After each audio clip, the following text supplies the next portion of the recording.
Welcome to Being at Home with George. I'm excited to be here. And also, let's create the possibility of being able to say yes to whatever arises, to be able to embrace whatever comes up, say yes to it, and generate the hope. Now, I know I talk about generating the hope quite a bit. And how do you do that? How do you generate hope? Well, the first thing that comes to mind for me is this idea of we've heard this phrase, faith, hope, and charity, but there's also this idea of faith, hope, and love. And I think for me, we've talked about faith even in one of our 6 week study groups.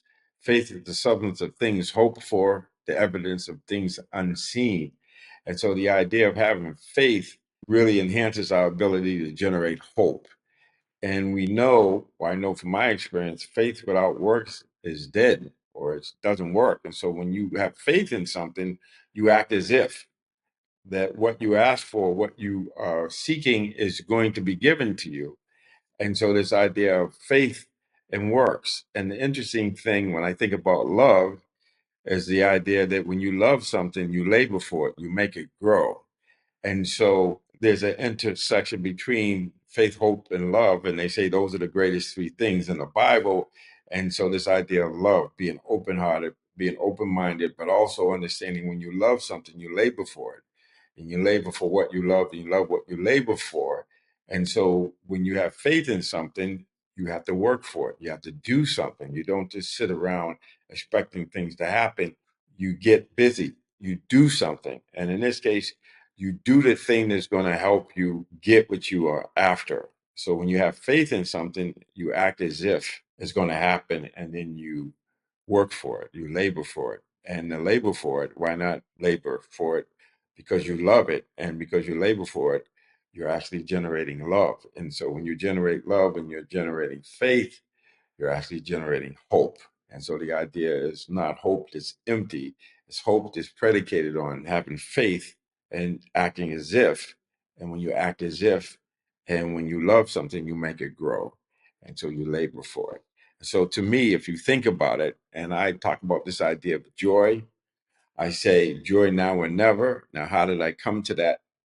I came to that by listening to Krishnamurti say, peace now or never. And I said, okay, I'm going to use that and say joy now or never. And so because I'm focused on joy, because I have faith I can generate joy, and I have hope that I can generate joy, and I actually work at generating joy. For instance, this idea of appreciative joy or just appreciating everybody who achieves something or has something that they're happy about. It doesn't have to be limited to the people I like and know. It could be anybody that has a good turn. I could have joy for them. And by doing that, I actually have more joy. And so if you have trouble figuring out where to get the joy, just catch somebody doing something right and then appreciate their good turn, what's happening to them.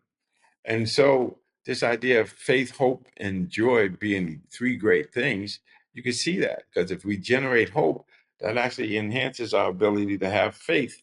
And by having faith and acting as if, and then doing the work for it, we're actually incorporating love, faith, and hope in one fell swoop. So every week I say, let's create the possibility of saying yes to whatever comes up and at the same time generating a hope because we know from experience when we have faith in we act as if and we actually achieve it, we actually move faith into conviction. And when you have conviction, it's much easier to hope and to love.